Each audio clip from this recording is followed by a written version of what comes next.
مرض احتقان الحوض عند السيدات. ايه هو المرض ده؟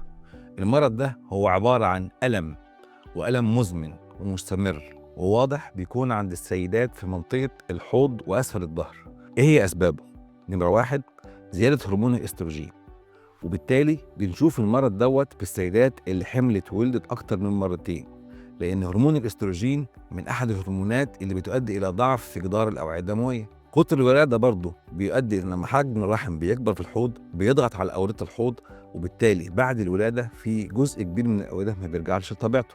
ساعات كتيرة جدا بيكون في مشاكل تانية بخلاف الحمل والهرمونز، منها لو كان في عندي حاجة ضغط على الوريد اللي بيصرف أوردة الحوض دي، لأن ساعتها رجوع الدم من منطقة الحوض ما بيكونش طبيعي، فبالتالي حجم الأوردة اللي موجودة في الحوض بتزيد جدا وبتعمل التقل ده. ايه هي اعراضه؟ نمرة 1، ألم جامد جدا في أسفل الظهر ومنطقة البطن برضه. الألم ده بيزيد جدا في فترة الدورة الشهرية وما قبلها وأثناءها.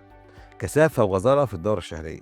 ألم متصل أثناء وبعد الجماع للدرجة اللي بيخلي السيدة بتنفر من الجماع نفسه. وجود دوالي على المنطقة التناسلية الخارجية أثناء الحمل وممكن تستمر بعد الحمل. وجود دوالي في منطقة الفخذين والأرداف على غير العادة، يعني في أماكن غير الدوالي الطبيعية أو الأماكن الطبيعية اللي تظهر فيها الدوالي. ساعات جدا بيكون له أعراض مرتبطة بالجهاز البولي، بمعنى إن بيكون الست اللي عندها المرض ده تروح الحمام كتير جدا لكن ما بتعملش حمام خالص، ويكون مصاحب ليه وجود بواسير، وساعات كتيرة جدا بيكون مصاحب لتقلبات في المزاج نتيجة لوجود اكتئاب من استمرار الألم.